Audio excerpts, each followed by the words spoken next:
Este es el programa Hablamos Derecho, el programa de la Universidad San Gregorio de Portoviejo y su carrera de Derecho. Nuevamente en su pantalla con un tema que sigue siendo aún una noticia y de interés, yo diría, nacional. El Consejo de la Judicatura y la designación de sus delegados de cada una de las provincias en este órgano administrativo de la función judicial. Para ello, nuestro invitado, quien es doctor en Derecho por la Universidad de Sevilla, máster en Derecho Penal por la Universidad de Sevilla y externado de Colombia, catedrático de Derecho Penal en las Universidades Central del Ecuador y también de la Universidad Internacional, es profesor y máster de doctorado en varias universidades del exterior, autor de libros y artículos publicados en más de 20 países y en 4 idiomas. Además, es una figura mediática en el tema jurídico y es presidente del Colegio de Abogados de Pichincha. Me refiero al doctor Ramiro García Falconi, a quien luego de dar la bienvenida a nuestro compañero Alberto Vélez, también le damos de antemano nuestros agradecimientos por ayudarnos en este programa para opinar respecto de estas decisiones del Consejo de la Judicatura. Alberto.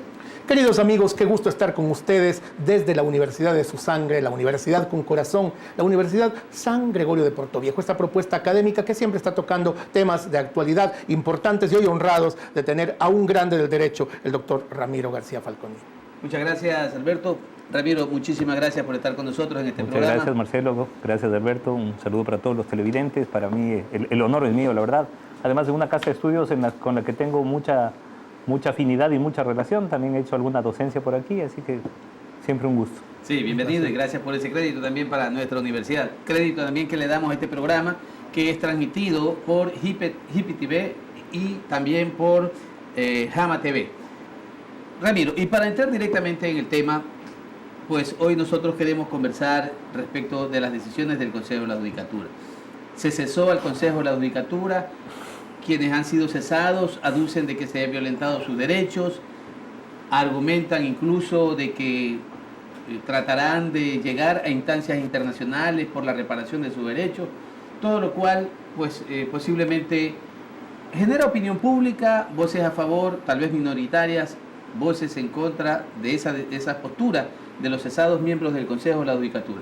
Nos interesa conocer cuál es realmente tu respuesta a esa decisión del Consejo de Participación de cesar a estos miembros del Consejo de la Judicatura. Bueno, a ver, primero, como antecedente, hay que plantear que el Consejo de Participación Ciudadana y Control Social Transitorio es producto de un resultado de democracia directa, de una consulta popular que en la pregunta 3 fue muy clara. La ciudadanía se expresó en favor de un cambio de esa pseudoinstitucionalidad que se montó dentro del correísmo y dentro de la cual obviamente era un actor de privilegio el Consejo de la Judicatura dirigido por el doctor Yalc, que convirtió a la Administración de Justicia en una suerte de brazo armado del poder gubernamental. Yo creo que si había un sector que estuvo y está con una muy mala percepción y que debió haber sido cambiado desde el inicio, es el de la Administración de Justicia y obviamente el del Consejo de la Judicatura, que es el que lo representa. Ellos aducen, los cesados funcionarios del Consejo de la Judicatura, de que la evaluación fue realmente incorrecta, inapropiada, que era la crónica de una muerte anunciada y que eso contrasta con sus derechos que tiene cualquier ciudadano conforme señala la propia Constitución. Bueno, formalmente les dieron toda la posibilidad de que se defiendan, pero ya en lo material la posición del Consejo de la Judicatura era indefendible. O sea, yo creo que nadie con 2 dedos de frente y un coeficiente intelectual normal puede decir que la Administración de Justicia en el Ecuador está bien y que lo que se hizo por parte de los consejos de la Judicatura, porque no solamente es el que dirigió el doctor Yalc, sino también el anterior, el transitorio, esta suerte de triunvirato que se armó con el doctor Rodríguez a la cabeza, el doctor Yavar Pierres, me parece que era, y Tania, no recuerdo el apellido. Bueno, esto era una vergüenza. Y lo que tenemos como Administración de Justicia hoy por hoy es una vergüenza y todavía obviamente tenemos los rezagos de ese proceso de desinstitucionalización de la justicia, en donde a través de la utilización de algunos mecanismos como el error inexcusable, se generó todo un esquema de extorsión, de terror entre los jueces que permitió que los jueces estén más preocupados por agradar al poder y servirle que por aplicar la Constitución y la ley.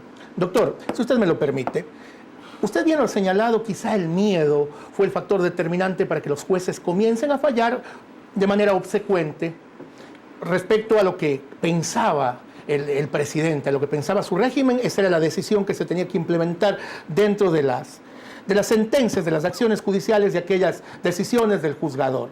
Esto nos lleva a pensar que de alguna manera también tanto abogados cuanto jueces, todos los que están involucrados en el andamiaje jurisdiccional, judicial, somos en alguna medida culpables porque no hubo una voz que pudiera defender y defenderse de todos estos escarnios contra la majestad de la función judicial.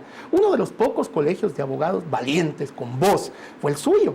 Y usted estuvo siempre, pues, llevando, yo diría, la voz cantante dentro de este proceso, pero no ocurrió lo mismo con otros colegios de abogados que fueron definitivamente genuflexos ante el poder.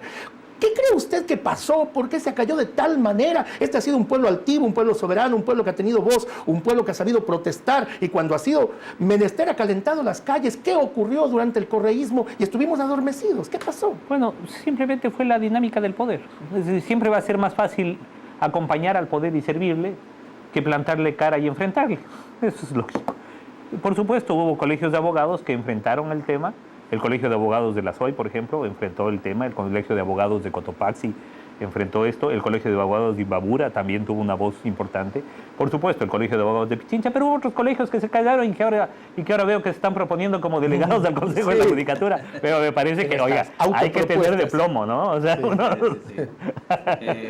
La semana anterior precisamente teníamos a un invitado acá y señalábamos cómo el presidente del Colegio de Abogados de Manabí se ha autoproclamado él mismo en esa candidatura. Pero bueno, como dicen en mi tierra, caduno. Caduno.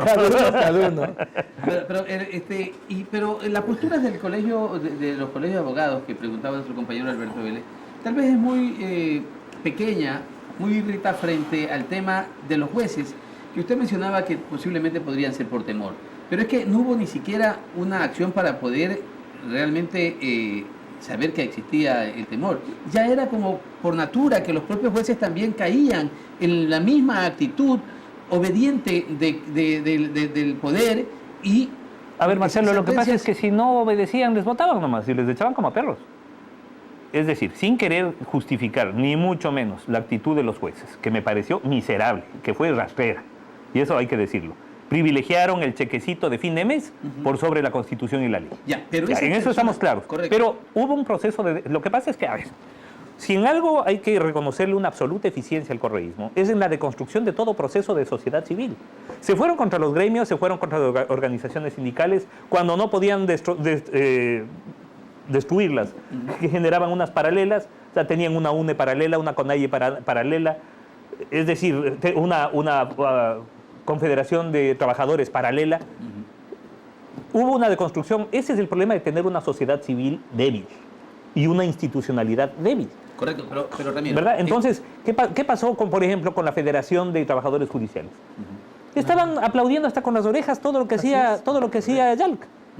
Poniéndole hasta, pero ojo, no estoy hablando de hace 3 años, estoy hablando de ahora en octubre, poniéndole condecoración y diciendo que linda que está la administración de justicia. Y ahora, por supuesto, como todo miserable, ¿qué es lo que hacen? Se cambiaron de bando. Punto. Eso es todo. Porque esa es además la lógica de la miseria, que también juega. Entonces siempre vamos a tener el fouché, ¿no? El acomodaticio, el que estuvo por un lado, el que luego estuvo por otro y que siempre se acomodó bien. Siempre va a haber de esos. Y le apuesto lo que quiera que ahora muchos que hacían apología del correísmo ahora son los más furiosos anticorreístas y son los perseguidores. Paradójicamente, y le digo porque, por ejemplo, últimamente a mí se me han hecho algunas críticas por algunos comentarios que yo he realizado respecto de cómo se está manejando, por ejemplo, el proceso del expresidente Correa. Yo no tengo compromiso con nadie. Nunca he militado políticamente en ninguna tienda. No me interesa ningún cargo político, pero lo que sí tengo claro, lo que sí tengo claro como jurista y como académico, es que las garantías de debido proceso no cambian en razón de la identidad del procesado. Pero yo no entiendo también por qué nosotros coincidimos en que el hecho de ser una persona política puede opacar el legítimo derecho de opinar en contra de esta política pública. En absoluto. No, a ver, no me refiero a eso. Me refiero a que desde mi posición, por ejemplo, de representante gremial, sin ningún antecedente partidista, porque no tengo ningún antecedente partidista, sea, yo no escribo ni hablo para agradar a nadie o para desagradar a nadie. Es más, no me importa. Yo creo que un poco por eso también me invitan, porque saben que mis opiniones son, digamos, puedo estar equivocado, por supuesto, pero son totalmente Con independientes. ese mismo entusiasmo, Ramiro, es precisamente mi pregunta iba hacia allá, en el tema de saber que estos que antes hacían una gran apología de lo que era la justicia de Correa, hoy, cuando ha cambiado el ritmo, seguramente están... no, son los más furiosos anticorreístas. Ahora, ¿qué hacemos para depurarlo? Porque pero vamos a además encontrarnos igual ahí. pero además hablan con una amnesia impresionante, es decir, como que nunca estuvieron ahí. No fueron parte de. Como que no fueron parte de. Sí. O sea, todos los que fueron... A ver, ojo, si nosotros nos quejamos por la violación de derechos, no podemos legitimar ahora la violación de derechos por el hecho de que se lo haga al otro lado de la vereda. Correcto. O sea, las garantías de debido proceso no dependen de que el procesado me caiga bien o me caiga mal. En mi caso, el señor Correa me insultó en 15 sabatinas y N enlaces ciudadanos. Pero me dijo de todo. Eso no significa que yo pueda legitimar hoy por hoy que se vulneren, por ejemplo, las garantías de debido proceso en el caso del señor Correa o del señor Glass. O del tío de Glass, que me parece repelente, pero a una persona de más de 65 años con grillete electrónico no había para qué llevarlo a la Tacunga. Entonces me parece ilegítima la prisión preventiva en contra del tío Rivera, por decirle algo, por poner un ejemplo. ¿Qué peligro de fuga había si estaba en su casa y con grillete electrónico? Sin embargo, lo llevaron a la Tacunga. Entonces, pareciéndome repelente y estando absolutamente claro que actuó de testaferro del señor Glass, tengo que decir que esa privación de libertad de ninguna manera se ajusta a los estándares de legitimidad que establece la jurisprudencia interamericana de derechos humanos. Doctor, ¿en qué medida está usted de acuerdo con esa comparación que se realiza de manera permanente del régimen de Correa con el régimen nazi? Mire usted que la política propagandística fue muy semejante a la que instauró Joseph Goebbels. Me parece un poco extremo. Pero, están claros los ribetes autoritarios del régimen de Correa. Está claro que hubo una estructura de persecución a todo el que se oponía. Además, en el afán de esta deconstrucción de la sociedad civil, los primeros que cobramos como en el banco fuimos los que dirigimos justamente gremios, sociedades, claro, asociaciones, federaciones, universidades. Está claro que molestaba el que piensa y el que piensa diferente. Porque además, para pensar igual a la masa no se... Pero esa propaganda nos convenció a muchos de que las cosas no eran como en realidad eran. Pero desde siempre. A ver, esa ha sido la lógica histórica del autoritarismo. O sea, el emperador Qin, gracias al cual China se llama como se llama, unificó los 4 reinos, generó una red de carreteras. Los chinos en esa época decían, ya tenemos carreteras. Les dio el mismo... que no es nueva la declaración. Así es, unificó el régimen de medidas y pesos, unificó la moneda. Y además, en el caso de la intelectualidad, reunió a los 100 intelectuales más importantes en su palacio y los enterró vivos. ¿Verdad? Entonces, eso quiere decir, ¿a qué me refiero? Un autoritario como él, claro, sabía perfectamente que lo único que podía de alguna manera molestar, fastidiar, era la intelectualidad. Y esa intelectualidad está en las universidades, obviamente. Entonces, ¿a quién había que fastidiar? Les tenían llenando papeles en procesos de acreditación, en procesos de certificación, en procesos de calificación, con amenazas de cerrarles las universidades, y estaban más preocupados armando carpetas que haciendo academia, porque además la academia, por definición, tiene que ser crítica, tiene que ser analítica, no puede despegarse, no puede desentenderse la universidad de su entorno social, pues. Correcto. Igual, en el caso de los gremios profesionales, y sobre todo en el caso del gremio de abogados, ¿cómo nosotros podíamos regresar a ver otro lado? Bueno, algunos sí lo hicieron, ¿no? Y ahora seguramente dirán que jamás, que claro, que no vieron para ese lado. No, por favor. Pero nosotros, ¿cómo podíamos regresar a ver a otro lado? Cuando teníamos dirigentes estudiantiles encarcelados como los 10 del Ununcoto bajo cargos de terrorismo. O muchachos de secundaria como los del Mejía encarcelados y torturados. ¿Cómo podíamos quedarnos callados cuando hubo tal proceso de persecución a la prensa libre? ¿Cómo podíamos nosotros quedarnos callados cuando una persona como Fernando Villavicencio, por ejemplo, es perseguida por escribir un artículo? Doctor, pero esta amnesia selectiva que precisamente poseen ciertos correístas y que ahora son parte del régimen actual, no permite eso, que estén enquistados aún en el poder estas gentes que permitieron esta estructura de desgobierno, esta estructura que vulneró totalmente la justicia. ¿Qué hacer para limpiar? ¿Qué hacer para purgar aquello? Yo creo que más importante que fumigar cucarachas es ver cómo se hace para que no se reproduzca y que no vuelva a pasar esto a futuro. Y vuelvo y repito, todo el tema pasa por más democracia y más institucionalidad. Más democracia significa no solamente que cada tanto vayamos a unas urnas a consignar nuestro voto. La democracia se vive día a día y la democracia se expresa, por ejemplo, en medios de comunicación libres. Se expresa en una justicia totalmente independiente. No se trata de que ahora los jueces son míos o son de otro. No, que no sean de nadie. Que el juez pueda fallar libremente sin tener el dogal de un error inexcusable y de un consejo de la judicatura que está listo para destituirles si no hacen lo que políticamente se les ha ordenado. Más democracia se expresa en más transparencia en los procesos, inclusive eso no solo genera más democracia, sino menos corrupción. Porque recordemos que de pronto todos los procesos públicos, todos los procesos de contratación y económicos eran reservados. O sea, nunca supimos cuánto debíamos sino hasta este año. Claro. Nunca supimos cuánto le debíamos al IES, sino hasta hace poco que nos enteramos que le borraron la deuda al IES y que todavía, el día de ayer, la Comisión de Fiscalización de la Asamblea Nacional le acaba de salvar la cabeza al superintendente de bancos. Eso es una vergüenza. Sí, correcto. Vamos a irnos a unos anuncios institucionales, Ramiro y Alberto, para regresar luego en el segundo segmento de nuestro programa, puesto que también tenemos que anunciar a nuestra universidad. Volvemos enseguida.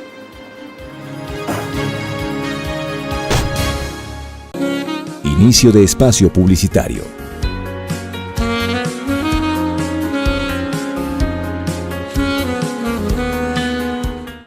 En nuestra universidad nos formamos no solo académicamente, también nos formamos con valores y principios éticos. La honestidad es parte de nuestra vida cotidiana. Te invito a practicar y cultivar los valores. Yo me comprometo. La tolerancia es un valor moral que implica el respeto íntegro hacia el otro, hacia sus ideas, prácticas o creencias, independientemente de que choquen o sean diferentes de las nuestras. Seamos tolerantes con los demás. Yo me comprometo. La igualdad es el valor que nos permite ser reconocidos como iguales ante la ley y disfrutar de todos los demás derechos otorgados de manera incondicional, es decir, sin discriminación, raza o creencia. En mi universidad se respeta la igualdad. Te invito a cultivarla. Yo me comprometo. La solidaridad es un valor necesario para vivir en sociedad. En nuestra universidad somos solidarios con los compañeros, docentes y nuestro entorno colectivo. Ser solidario siempre debe estar de moda. Yo me comprometo. El dinero no da clase, ni la pobreza vulgaridad. Son nuestras acciones y el comportamiento con los demás lo que nos define. Piénsalo, todos somos San Gregorio. Cultivemos los valores y principios éticos. Yo me comprometo. Te invitamos a cultivar valores. Yo me comprometo. ¿Y tú?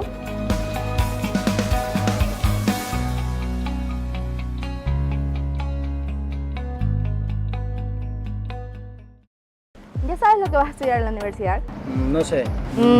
Piedra, papel o tijera, comunicación. Piedra, papel o tijera, odontología. Piedra, papel o tijera, derecho. No juegues con tu futuro. La Universidad San Gregorio de Portoviejo te da una orientación adecuada y las mejores ofertas académicas. Odontología, educación inicial, derecho, comunicación, computación, arquitectura. Diseño gráfico, gestión empresarial, marketing, contabilidad y auditoría, turismo, finanzas y relaciones comerciales. Además, ofertas de maestrías en Internacional en Turismo, Diseño, Seguridad y Salud Ocupacional. Ahora estoy seguro dónde y lo que quiero estudiar. En la Universidad San Gregorio de Portoviejo.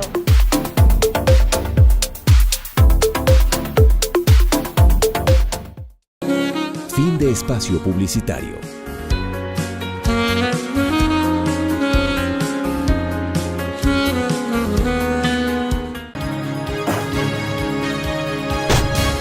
Volvemos al segundo segmento de este programa Hablamos Derecho. Nuestro invitado, Ramiro García Falconico, quien estamos debatiendo sobre el tema precisamente del Consejo de la Judicatura, y en el tercer y cuarto segmento tocaremos algunas cosas de carácter general que son realmente también importantes tocarlo dado el hecho de que tenemos la oportunidad de entrevistarlo acá.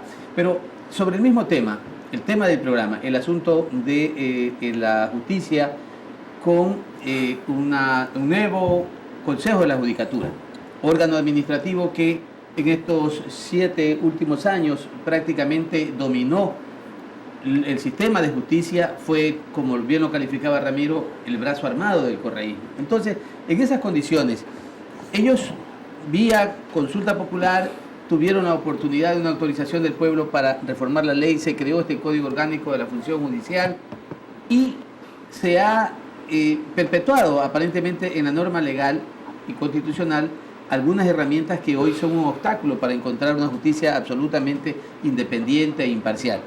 ¿Qué cambios realmente, bajo tu criterio, Ramiro, se necesitan hacer? Posiblemente en la Constitución no, tal vez en la ley. ¿Habrá posibilidades en una Asamblea Nacional donde no hay una mayoría realmente pura que pueda combatir estas normas que están impidiendo aquello? Mira, Marcelo, yo creo que no es un problema normativo. Yo creo que no es un problema de cambiar la Constitución o cambiar las leyes. Yo creo que ya hemos hecho varios cambios. Hay que reconocer como una de las virtudes del correísmo, por ejemplo, el que hubo la voluntad política para cambiar los grandes códigos del país. El Código Orgánico Integral Penal, por ejemplo, el Código General de Procesos, y ahora, que es un producto de trabajo del correísmo, el Código Orgánico Administrativo, el COA. Entonces yo creo que no es un problema ya de más normas o de modificar normas. Pero ¿podría aceptarse que este Consejo de la Judicatura esté integrado en el futuro por un delegado del presidente de la República? Que es una norma que está ahí y que realmente pues es una afrenta a la independencia de la justicia. Sí. El problema es que la política, o sea, si así tú le pongas una norma o así cambies la norma y no haya delegación directa, la política siempre va a encontrar los mecanismos para, a través de terceros, hacer llegar su voluntad. Yo creo que si queremos construir una nueva administración de justicia, tenemos que empezar por un pacto político de no meter las manos. Porque no se trata solamente de que no meta las manos del Ejecutivo, sino que no meta las manos nadie. Y uno de los factores, por ejemplo, fundamentales en esto, es que existe una adecuada carrera judicial. Si es que una persona que está trabajando ahí 20, 25 años y que no pertenece a ningún partido político es elegida para un cargo específico, te va a dar mucho más garantías de independencia a que venga un recién llegado y que está además avalado por algún padrino político. Pero recordemos que la justicia antes del correísmo tampoco es que era independiente. Hoy ya nos olvidamos de las cortes socialcristianas y cómo se repartían con los demás partidos políticos cortes, y además no solo a nivel nacional, sino a nivel provincial. Yo quiero lo que pasó pero pensemos un poquito. Lo que pasó en el correísmo. En aquella época a que te refieres, había una repartición, así sea de manera equitativa, entre muchos partidos políticos. Acá fue que fueron todos, absolutamente todos. Acá, y no por supuesto. con ello que pasamos del reparto político a la apropiación política de un solo partido. Correcto, así es. ¿Verdad? Así es. Ya, los dos escenarios son malos. Correcto. O sea, yo creo que la cosa no es volver a la época en que los partidos políticos se repartían las cortes, no. Ya es hora de una justicia independiente, en donde los partidos políticos no metan a sus representantes. Y vuelvo y repito, eso tiene dos componentes fundamentales: la academia y la carrera judicial. Entonces, si vamos a escoger gente que venga con antecedentes académicos de primer orden y que venga además con una carrera judicial adecuada, vamos a tener una garantía de independencia. Por supuesto. ¿Verdad? Doctor, yo le quiero hacer una pregunta. Más allá, ojo, de que todo juez, como toda persona, va a tener una visión política de su sociedad. Así es. Permítame, por favor. En la primera parte tratamos de este tema del error inexcusable. Nosotros los abogados sabemos de qué se trata. Sin embargo, quienes nos están mirando en nuestro programa por Canal 30, Televisión Manavita, los martes, 9 de la noche, no conocen a profundidad de qué se trata esta figura que sirvió para, como usted bien lo dijo, poner un dogal a los jueces, generarles miedo, un instrumento de terror. Casi que se prepararon muchas leyes que fueron una especie de maleus maleficarum en la época de la Inquisición para controlar a cuántas personas se salían. El martillo de las brujas, por supuesto, que se salían de la línea del correísmo. Entonces, explicarle con esa capacidad docente que usted tiene a nuestro público, ¿por qué fue tan negativa esta figura del error inexcusable y por qué se aplicó de esta forma que provocó miedo y terror entre los jueces, doctor? Bueno, primero, ¿qué es el error inexcusable? El error inexcusable es supuestamente ese hierro, esa falla, esa equivocación burda, grotesca, patente, palmaria, como dice, ¿verdad?, que no se aceptaría ni a un estudiante de derecho, menos a un juez. La pregunta es, ¿quién califica eso? Se califique como se califique el error inexcusable, siempre será subjetivo y siempre dará lugar a interpretaciones.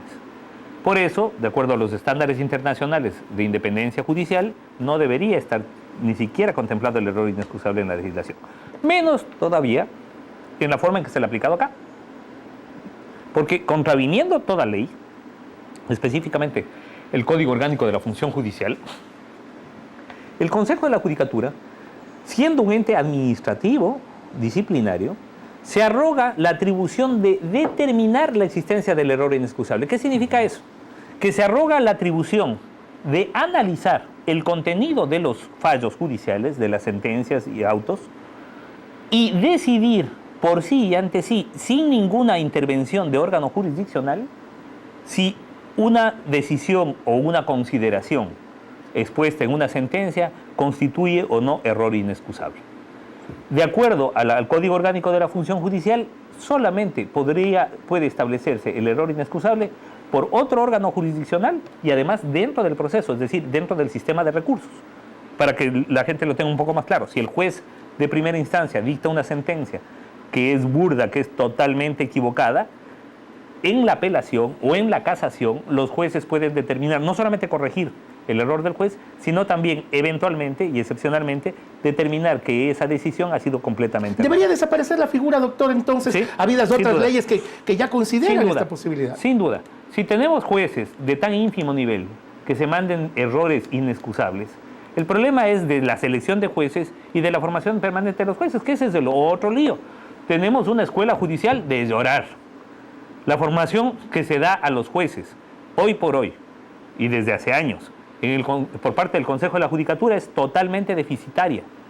Y eso, obviamente, incide en la calidad de las decisiones judiciales. El juez no solo es un jurista, es un técnico también. En esa medida debe capacitarse para ello, ¿verdad? Vea, todos estamos sometidos y debemos someternos a un proceso de capacitación permanente. Yo tengo 4 maestrías, tengo un doctorado, un PhD, y sigo capacitándome. Cada que tengo chance, sigo yendo en calidad de asistente y de estudiante a cursos, seminarios, no solamente a dar las conferencias, sino también a escuchar y aprender. Este es un proceso de capacitación de vida. Y eso también tienen que entender los jueces. O sea, peor todavía nuestros jueces que vienen además con una formación totalmente deficitaria. ¿Será ese entonces uno de los grandes problemas, que no se está capacitando de manera correcta, no se están tocando los puntos fundamentales? Yo creo fundamental, y aprovechando que estamos en la universidad y que estamos además con el señor rector, yo creo que es fundamental que las facultades de Derecho se reúnan, y no digo que unifiquen pensums, porque eso atentaría contra la independencia universitaria. De hecho, hay alguna manera de... No los hace el Consejo de Educación Superior. Hasta que eso estamos... se ha perdido la autonomía. Sí, pero yo creo que sí es fundamental que se establezca un sistema nacional de evaluación, de manera que podamos garantizar que quienes salen de cualquier facultad tengan un nivel mínimo al menos de formación jurídica.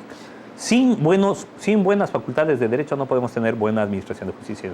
Ramiro, va a quedar en la duda de alguna manera, sobre todo para estudiantes del derecho y para abogados, este tema que acabaste de mencionar. ¿Crees tú que los estándares internacionales sugieren aparentemente el omitir y el... Sí, no aparentemente, y no sugieren, determinan. ¿Qué hacemos con el error judicial, entonces, que señala el mismo Código Orgánico de la Función Judicial?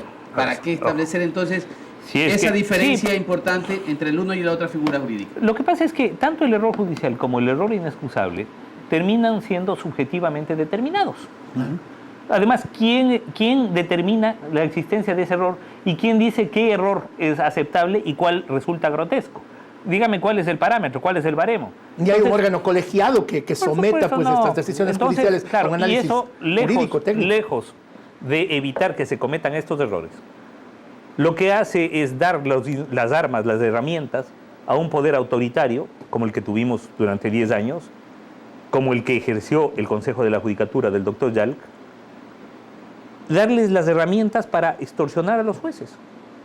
¿Por qué? Porque, claro, en todos los procesos hay que recordar que hay dos partes. Uno gana y otro pierde. Y es muy frecuente que quien se considera perjudicado por una decisión judicial presente una queja. Y cada juez en este país debe tener un archivador lleno de quejas. Entonces, ¿qué era lo que hacía el Consejo de la Judicatura? Escogía una de tantas, le decía, a ver, señor juez, usted tiene este caso que interesa al gobierno. Resuelva de tal manera. Si el juez no hacía eso, escogían una de las tantas quejas que tenían y la tramitaban, porque obviamente no lo iban a hacer por esa causa que les interesaba, por otra diferente, y de pronto, o sorpresa o coincidencia, el juez que no acataba la orden política terminaba 1 o 2 semanas después destituido por otro tema. Y eso era lo que pasaba. Entonces, claro, obviamente, cesando o destituyendo a 2, 3, 5, 10, 20 jueces, se genera un esquema de terror tal que todos los demás, los otros miles, se ven prácticamente claro, a... entonces, claro, o te sumas o te restas, claro, de ahí. Entonces, o vas a hacer lo que te decimos, o esto es lo que te va a pasar. O sea, el mensaje era clarito. Y los jueces procesaron el mensaje. Algunos, con mucha dignidad, presentaron sus renuncias y dijeron, me voy porque yo no me presto para esto. Y otros, en cambio, iban todos los meses a cobrar el sueldo. Entonces necesitamos un órgano administrativo, como el caso del Consejo de la Judicatura y las delegaciones provinciales, ¿sí?, de cada una de las provincias que puedan sustanciar esto. Acaba de resolver el Consejo de Participación Ciudadana y Control Social, el Consejo de la Judicatura, para ser más exacto y precisar, que vengan de varias fuentes nominaciones para escoger los delegados provinciales del Consejo de la Judicatura y haciendo respetar la norma del Código Orgánico de la Función Judicial, que los presidentes de las Cortes Provinciales de Justicia sean los directores provinciales del Consejo de la Judicatura. Entonces tenemos directores provinciales que cumplen las funciones de carácter administrativos y que son presidentes de las Cortes Provinciales. Bueno, pero esto es momentáneo, ¿no? Es decir, entiendo yo que en esta próxima semana o en las 2 siguientes estarán nombrados ya los delegados provisionales del Consejo de la Judicatura en cada una de las provincias, porque no tiene sentido que cada uno de que sea el presidente de la Corte el que también ejerza funciones administrativo-disciplinarias. He escuchado en un programa de televisión al doctor Marcelo Merlo decir, esa labor va a ser permanente y continua. El presidente de la Corte Provincial como director provincial... Bueno, yo creo que las declaraciones de Merlo iban más bien en el sentido, y con eso estoy de acuerdo, que el director provincial del Consejo de la Judicatura tiene que trabajar siempre con el presidente de la Corte Provincial, digamos, como órgano consultivo. Es decir, es fundamental que tanto el órgano administrativo disciplinario como el judicial trabajen, digamos, interactúen, ¿verdad? Coordinadas. Si no sería distraerlo de su función básica. No, a ver, el presidente de la Corte Provincial es un juez. Claro, es un juez. No más. Claro. Perdería no más. precisamente por supuesto, no más. Esa autonomía y esa independencia. No, y nosotros como Colegio de Abogados hemos ido y vamos a ser los primeros en esta semana mismo. Posiblemente tengamos una reunión con el Consejo de la Judicatura y una de las primeras exigencias es elijan rápido delegados, porque estos señores, los presidentes de corte, de ninguna manera deberían ejercer funciones administrativas. Correcto, muy bien, esa posición es importante resaltarla. Ahora, vamos con las fuentes de las nominaciones, ¿no? Se ha pedido a las organizaciones sociales y hemos visto un sinnúmero de organizaciones que están promoviendo nombres de personas, como igual también lo han hecho las universidades. La academia ha presentado, hemos visto que incluso hay intromisiones de universidades que sucede y su matriz es, por decirle, Guayaquil, y han enviado delegados para otras provincias, lo cual me parece grotesco, absurdo, ilógico, puesto que no tiene sentido que las universidades de las provincias envíen sus delegados. A ver, sí, no transgrede ninguna norma, de pronto nos puede parecer impropio, por ejemplo, que nosotros como Colegio de Abogados de Pichincha sugiramos delegados para el Guayas, ¿no? Pero más allá de eso, yo creo que serán las propuestas de las universidades y de los gremios profesionales, por supuesto, sobre todo el de los abogados, las que deben ser considerados con mayor peso a la hora de evaluar. Pero más allá de quién propone, porque por último, así proponga la Asociación de Vendedores, ¿verdad?, y de comerciantes del cantón tal, lo importante es qué méritos tiene esa persona. Claro. Es lo fundamental, que se elija a los mejores. A mí qué importa que venga propuesta por la universidad tal o el colegio de abogados tal, si son malos candidatos. Pues lo importante es que elijan a los mejores. Entonces veamos qué hoja de vida tiene. Pero lo que no puede elegirse es que lo que pasa es que es mi padrino, lo que pasa es que es amigo de mi papá, lo que pasa es que somos amigos de infancia. No, a ver un momentito. O yo soy un gran abogado y me nomino. O yo soy un gran abogado, o peor que eso, no soy un gran abogado, pero igual me nomino. Eso es más terrible aún. Representándome yo mismo. Bien, vamos a ver otros anuncios institucionales y regresamos enseguida para continuar con nuestro invitado Ramiro García Pandora. Ya volvemos.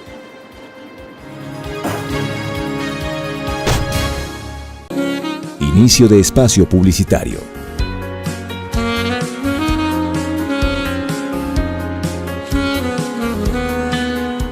Es una alegría poder compartir con ellos lo aprendido en el aula de clases. Luna, lunera, cascabelera. Ser licenciada en educación inicial es gratificante. Caracol, sale Pinocho, Te invito a que seas parte de esta hermosa experiencia, de que estudies educación inicial en la Universidad San Gregorio de Portoviejo. Fin de espacio publicitario.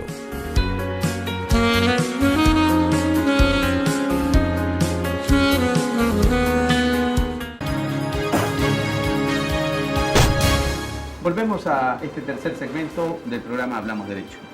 Nuestro invitado, Ramiro García, pues ha prácticamente expuesto algunas inquietudes respecto del tema fundamental. Pero, como lo decíamos, queríamos aprovechar esta oportunidad para tocar temas de interés nacional. Temas que, como el caso Balda, por ejemplo, es uno de los temas que hoy concita el interés mayoritario de los ecuatorianos. Hay voces que protestan porque dicen que es persecución política, hay opinión de ciudadanos que dicen muy bien, por fin se hace justicia y se está llamando a juicio a una persona que ha incumplido con la ley. Se habla de crímenes de Estado, se habla de actuaciones absolutamente indecorosas por parte del expresidente. La opinión de Ramiro García sobre este hecho. Bueno, este es un hecho que reviste enorme gravedad. Primero, el secuestro ya se decidió, ya se resolvió en Colombia. No podemos hablar de un supuesto secuestro porque el secuestro hubo. Y hay sentencia condenatoria ejecutoriada. Pero para la justicia colombiana. No. Es decir, bajo estándares de justicia ya esto está decidido. O sea, acá no vamos a discutir nuevamente si hubo secuestro o no.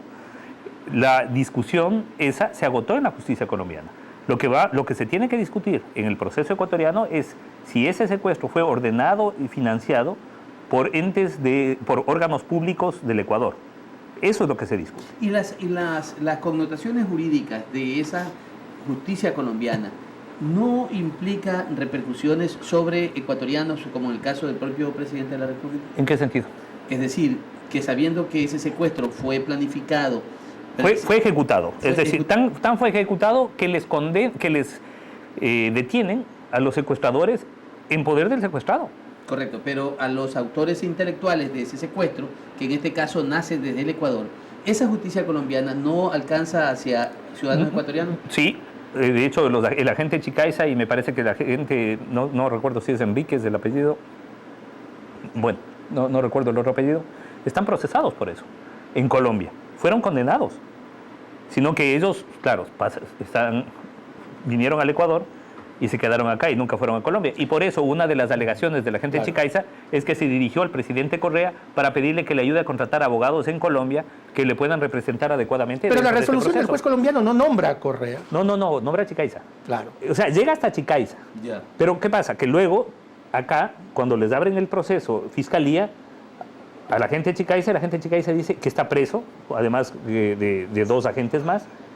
Y esta gente Chicaiza lo que dice es, a ver un momentito, yo no es que un día amanecí y dije voy a secuestrarlo a Balda. Yo actué dentro de una cadena de mando, yo actué bajo órdenes de altos cargos del gobierno correísta y en específico del presidente Correa. Y es más, hoy acaba de publicarse un video del medio La Posta en el que aparece el agente Chicaiza conversando sobre este tema y sobre su defensa con el exministro y ahora asambleísta José Serrano. Recordemos que el agente Chicaiza era agente de inteligencia, pero de la Dirección de Inteligencia del Ministerio del Interior, cuando el señor Serrano era ministro y el señor Correa era presidente. Entonces, ojo, hay una cadena de mando. Es decir, que toda la estructura del poder estaba impuesta de lo que estaba sucediendo. No es que algo se hacía simplemente pero tras es de las que no cortinas. solamente que estaba enterado, sino que eran quienes daban las órdenes. Los gestores activos. De hecho, Chicaiza y los otros eran solo los ejecutores, además de ejecutores bastante precarios, ¿no? Porque recordemos que cometen una cantidad de errores impresionante. O sea, tal es así que el auto en el que realizan el secuestro y en el que les detienen a los secuestradores con Balda secuestrado fue alquilado por el señor Chicaiza a su propio nombre. Y de acuerdo al video en mención, incluso Chicaiza pide el dinero para la defensa. Más burdo no puede ser. Pero además es un carro que no llega a la hora acordada con los secuestradores, sino como 40 minutos más tarde, porque se olvidaron que ese día tenían pico y placa. Estaban en Bogotá. Como otro adicional, contratan sicarios de Cali para hacer este operativo en Bogotá. Y como eran caleños, no se ubicaban bien en la ciudad y se pierden. Y le pedían al mismo Balda que les diga por dónde salir de la ciudad. O sea, una cosa, claro, pero una cosa de locos. Y le decía que en este video que usted comenta, expresamente Chicaiza le pide dinero a Serrano para pagar la defensa. Imagínese hasta dónde el nivel de involucramiento. Sí, pide como $65,000. $65,000, 20 de anticipo. El señor Serrano le dice, bueno, ¿cuánto es lo que necesitamos inmediatamente? Déjeme ver si puedo conseguir. Es decir, ¿hasta dónde están involucrados? La visión de Ramiro García frente a este tipo de connotaciones, ¿qué depara el futuro para esta gente? Bueno, muchos problemas. Yo creo que todos los actos de corrupción, pero además estamos viendo una cara diferente del correísmo, porque ya habíamos visto la cara del correísmo ladrón, ¿verdad? Del de la refinería del Pacífico, del de la refinería de Esmeraldas, del de los grandes atracos petroleros, del de Odebrecht y las hidroeléctricas. Y de la reconstrucción que todavía no de la reconstrucción de Manabí. Ya hemos visto la cara del correísmo ladrón. Pero ahora estamos viendo la cara del correísmo violador de derechos humanos. Claro. Eso ya tiene otro color. O sea, porque una cosa es robarse la plata pública, que no digo que esté bien, ni mucho menos, pero mandar a secuestrar con fondos públicos y, ojo, guarde a ver si es que iban a secuestrar. Porque a mí, que no me vengan a decir que se iban a mandar 1000 kilómetros desde Bogotá hasta la frontera, pasando por lo menos 8 retenes de policía y militares, con un secuestrado ahí. O sea, yo creo que al señor Balda tenían otros planes, digamos, para el señor Balda que no creo que haya sido el secuestro. Y ojo, cuidado con decir, no, es que fueron a capturar a un prófugo. Si hubieran ido a capturar a un prófugo, habían mandado oficialmente a policías para que contacten con la policía de Colombia y le hubieran echado el guante al Balda, pero sin problema. Pero si las actividades de Balda eran de lo más públicas, de lo más notorias. Tan es así que cuando le agarran a Balda, o sea, a los secuestradores con Balda, encarcelan a los secuestradores y a Balda le dicen, ¿y usted qué hace aquí? Usted está aquí sin permiso. Y además hay un requerimiento de la justicia de su país. Hasta luego. Y lo deporta. Claro. Estamos entonces frente a crímenes de Estado. Estamos sin duda. Es decir, primero, la categoría de crimen de Estado jurídicamente no existe. Yo lo sé. ¿Verdad? Hay crimen de guerra, hay crimen de lesa humanidad.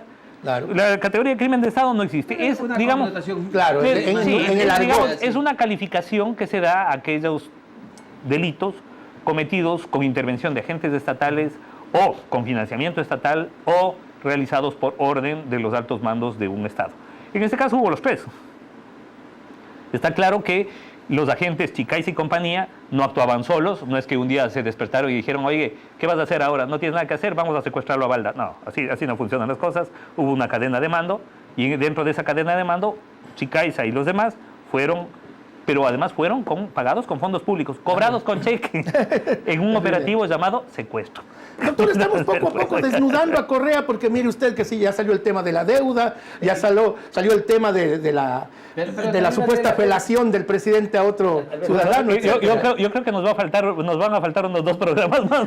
Precisamente vale la pena preguntarle a Ramiro García sobre el tema de la deuda pública, el maquillaje de la misma, violación a esa norma constitucional, más allá del juicio político, ¿conlleva responsabilidad penal? Por supuesto, falsedad de documento público. Si yo hago constar en el balance nacional, en el presupuesto general del Estado, una cifra falsa, 0 o 10, cuando la real es 25, y lo hago dolosamente, es decir, con conocimiento y voluntad, estoy falseando ideológicamente el contenido de un instrumento público. Por supuesto. O lo que hicieron con la deuda con el IES, que permitieron que desaparezca. De pronto una deuda de 2.800 o no sé cuántos miles de millones de dólares apareció 0. Y con la anuencia del señor superintendente de bancos y seguros actual. Entonces yo creo que, bueno... Doctor, la gran defensa de los correístas ha sido que hay obras, que hay carreteras, que hay esto, que hay lo otro, pero detrás de cada obra había un acto de corrupción. Todo estaba sobrepagado, todo se duplicaba, todo llevaba una coima. Entonces, ¿en qué país vivimos en esos 10 años, doctor? Eso es partir de la lógica de, ¿qué le digo? De un hijo que puede decir de su papá, o sea, me pegaba, me abusaba sexualmente, pero me dio educación. Claro. No, eso no tiene sentido. Porque además, ojo, las obras se hacen con nuestra plata. Claro. O sea, no es que nos están regalando. Regalo, no es una dádiva. O sea, eso es más o menos como agradecerle al cajero automático porque le entregue la plata de uno. Dinero. Eso no es así. Así no funciona. Y con toda esa bonanza petrolera que tuvimos y no se pudo sembrar el petróleo. No se pudo cambiar el modelo de producción, no se pudo reestructurar el sistema económico. Creo que mucha de la obra fue suntuaria, fuera obviamente de las obras de educación y salud. Inclusive las obras de educación y salud fueron muy mal planificadas. Claro. O sea, vemos, por ejemplo, estas unidades del milenio. Son unidades del milenio que, claro, muy lindas y además con una tecnología de punta, con un grado de obsolescencia de 2 años. ¿Qué quiere decir eso? Que toditas esas unidades educativas ya tienen que cambiar ahorita hardware y software. De todo. No hay plata. Ahí están. Entonces, en muchas de esas unidades educativas lo que vamos a ver es que de a poco van a dejar de usar ese lindo pizarrón electrónico que tenían y van a volver al de rueditas y al de tiza porque ya no hay plata. Doctor, y en este país endeudado, ¿basta la buena voluntad del presidente Moreno para cambiar las cosas? ¿Qué hay que hacer entonces ante esta desesperación que a todos nos inunda? A todos nos afecta el tema económico, pero yo creo que el tema económico tiene que estar supeditado al tema institucional y de derechos. Eso es lo primero. O sea, no podemos nosotros pensar en mejorar la estructura económica vulnerando derechos. Y eso ya nos demostró el Chile de Pinochet, por ejemplo. Claro, es evidente que Chile tuvo un crecimiento muy sostenido en el gobierno de Pinochet, pero que esto se lo hizo violando de la manera más perversa todos los derechos. Entonces, eso no se puede justificar. O sea, lo económico tiene que estar totalmente supeditado al respeto de derechos humanos. Y yo creo que es por ahí por donde tenemos que empezar. Y no puede haber respeto de derechos humanos si no tenemos jueces independientes que los garanticen. Así de sencillo. Sin justicia no hay una forma. Si no se cambia la economía y la justicia, no se cambia nada. Ramiro, hace 2 meses aproximadamente, el presidente Moreno dio un mensaje aparentemente a sus asambleístas de que deberían tomar una postura realmente digna en la Asamblea Nacional. La semana anterior, los morenistas y correístas se unieron otra vez, una para impedir el enjuiciamiento político del superintendente de bancos y se unieron otra vez para impedir la reorganización de la Comisión Especializada de Fiscalización. Bueno, ¿ese mensaje del presidente fue inútil o es que en realidad estos asambleístas morenistas y correístas son realmente una farsa porque aparentan una cosa y dan en la práctica una actitud absolutamente inmoral, incoherente con lo que pide el presidente Moreno? Vea, yo creo que estamos cayendo de alguna manera en un error, y un error craso, al pensar en correístas y morenistas como 2 estructuras diferentes y separadas. Se eligieron la misma papeleta. Así es. Eso es lo primero que tenemos que entender. Además, todos fueron correístas en su momento. O sea, que no me vengan ahora con esas amnesias de que yo no me acuerdo, yo no fui... Alguien decía, ¿puede el diablo irse al cielo? Preguntaban en algún medio de comunicación. Hemos pasado del prohibido olvidar al prohibido recordar, ¿no? Entonces ahora nadie se acuerda de nada. Eso por un lado. Por otro lado, tenemos que entender que los dos vienen de las mismas estructuras, no solamente ideológicas, porque bueno, fuera. O sea, yo no le reconozco estructura ideológica al correísmo, porque eso era una fanesca de todo un poco metido ahí. No me vengan a decir que el señor Mariano Zambrano era de izquierda. O sea, no me joda, eso no funciona así, claro. Entonces, bueno, pero no, el tema no es de la estructura ideológica, pero venían de la misma estructura de intereses. Y venían a proteger la misma estructura de intereses. Unos se quedaron del un lado de una ribera del río y los otros de la otra, ¿verdad? Los unos para aprovechar el poder, los otros para... Los unos para continuar en el poder y los otros de alguna manera para servir al poder con el que estuvieron 10 años. Ese es todo lo que tenemos. Y obviamente no puede extrañarnos que en ocasiones como la de hoy confluyan. Y claro, decidan mantener una comisión de fiscalización que les permita hacer lo que han venido haciendo durante los últimos 10 años. Nada. Que siga cambiando la inmoralidad. Pero a mí me parece que esto es además un tiro al pie, ¿no? Porque eso es como dispararse en el ombligo. Imagínense, si hay un ente que está hoy por hoy desacreditado pero a morir, es la Asamblea Nacional. Totalmente. Y justamente gran parte del descrédito que tiene la Asamblea Nacional es por su escasa o nula fiscalización. ¿Qué es lo que va a pasar, por ejemplo, con el superintendente de bancos? Le dejaron en un limbo la comisión de fiscalización, no dieron paso al juicio político y, por otro lado, el Consejo de Participación Ciudadana, dirigida por el doctor Julio César Trujillo, seguramente asumirá el reto y lo va a cesar. ¿Quién va a quedar como zapato? La Asamblea. Y va a decir, ahí está, otra vez el doctor Trujillo y los consejeros del Consejo de Participación tuvieron que tomarle la plana y hacerle el deber a la Asamblea Nacional. Entonces, eso es lo que va a pasar y el descrédito va a continuar. Bien, vamos a ir a otros anuncios institucionales y regresamos para el último segmento con nuestro invitado para hablar sobre posiciones respecto de la justicia ecuatoriana, sus recomendaciones, sobre todo con la justicia administrativa. Ya volvemos.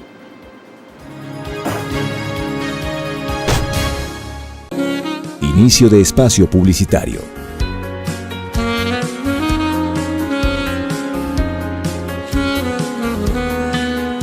El Departamento de Bienestar Universitario de la Universidad San Gregorio de Puerto Viejo te ofrece los servicios de orientación y acompañamiento, trabajo social, secretaría, servicio médico, odontológico, psicológico y de enfermería. Departamento de Bienestar Universitario, Universidad San Gregorio de Puerto Viejo. Fin de espacio publicitario.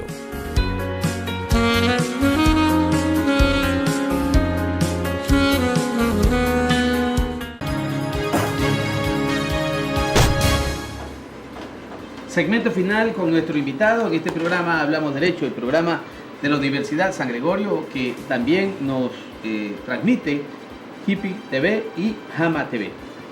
Ramiro, decíamos que no es muy necesario el cambio de ley, pero hay algo que en la práctica judicial, los abogados, sobre todo administrativistas, vivimos un tormento. No podemos ejecutar la sentencia. ¿Por qué? Porque en el Correato, la Asamblea Nacional estableció una reforma al Código Orgánico de Finanzas y determinó que ningún juez puede ordenar embargos, retenciones en las sentencias que se ejecutan en los tribunales contenciosos administrativos. La única facultad que le queda al juez contencioso administrativo es poder disponer una multa compulsiva a ese servidor público, a ese funcionario que no cumple con la ejecución de la sentencia. Pero a su vez esas multas compulsivas son ejecutadas por la Contraloría General del Estado. Y la Contraloría General del Estado tiene su planificación, que una institución puede ir 3 o 4 años después y esa multa compulsiva no se ejecuta. Así que prácticamente las sentencias siguen sin ejecutarse. ¿Qué hacer para que en realidad los ciudadanos que demandan ante la justicia contenciosa, administrativa y tributaria puedan realmente sentirse satisfechos de que hay justicia en el Ecuador? Bueno, esta norma sí efectivamente tenía y tiene por objeto el obstaculizar cualquier forma de ejecución contra entes estatales. Yo creo que esta sí es una reforma que debería hacerse, y más que eso, porque obviamente ahí ya dependemos del legislativo, ya vemos la joya de legisladores que tenemos, pero más que eso yo creo que deberíamos acudir ya ante la Corte Constitucional cuando tengamos una buena. Ya. Estamos hablando que esta de no la es, renovación de la Corte Constitucional. que no es el caso del actual, pero sí, cuando tengamos una buena Corte. Corte. Así cortita. El Consejo de Participación Ciudadana ha comenzado ya la evaluación de los... Sí, por supuesto. Pero aún todavía no han remitido las informaciones. Entiendo que tienen un cronograma dentro de las evaluaciones que están haciendo, pero sí, por supuesto que ya comenzó. Inclusive hubo algunos jueces de la Corte Constitucional que pidieron una prórroga para poder mandar sus descargos. Pero sí, claro. Doctor, nos quedan apenas un par de minutitos y permítame preguntarle algo que nos parece muy importante. La Corte Nacional hace tiempo perdió esta importancia y dejó de ser, de hecho, Corte Suprema de Justicia. Tanto así que las acciones ahora pueden prolongarse con las famosas acciones extraordinarias de protección. ¿Debería ser esto algo que termine para que sea que un proceso, una vez con una resolución de Corte Suprema, luego de la casación, ya no haya otras opciones para recuperar precisamente esa majestad de la justicia con su máximo órgano? No, yo no creo. Yo creo que no debería eliminarse la acción extraordinaria de protección. Dentro de la estructura constitucional que tenemos, donde además la supremacía constitucional y el control de constitucionalidad rige sobre el control de legalidad, creo que no tiene sentido que exista una función entera, la judicial, fuera del control de constitucionalidad. Es decir, es necesaria la acción extraordinaria de protección. ¿Pero no se dilatan demasiado los procesos? Es que no tiene por qué dilatar la acción extraordinaria de protección. Es que primero, si tuviéramos una buena Corte Constitucional, no estaríamos discutiendo esto. Claro. Porque una buena Corte Constitucional habría utilizado la acción extraordinaria de protección no como una cuarta instancia o quinta instancia, sino como una estructura de generación de jurisprudencia, ¿verdad? La función nomofiláctica es decir, de unificación jurisprudencial, ahora la cumple la Corte Constitucional, no la Corte Nacional de Justicia. Que por cierto, la Corte Nacional de Justicia también nos resultó una nulidad a la hora de construir jurisprudencia. Casi no tiene resoluciones plenarias, y las que tiene son de llorar a gritos, como la que establece acumulación de penas en los casos de microtráfico cuando tienen sustancias variadas. Con la caducidad de los silencios administrativos que ya podríamos conversar en algún otro programa, querido Ramiro. Muchísimas gracias. Me ha gustado mucho estar en este programa, me ha gustado mucho el formato. Les agradezco la invitación y bueno, pues que se repita, ¿no? Un placer y un honor, doctor. En la próxima venida para acá podamos realmente tener la suerte de estar contigo. Muchísimas gracias, queridos televidentes. En este programa Hablamos Derecho. La próxima semana nos veremos nuevamente. Desde la Universidad de su sangre, desde la Universidad con Corazón, la Universidad San Gregorio de Portoviejo, honrados de contar con un jurisconsulto de este nivel. Un abrazo a todos.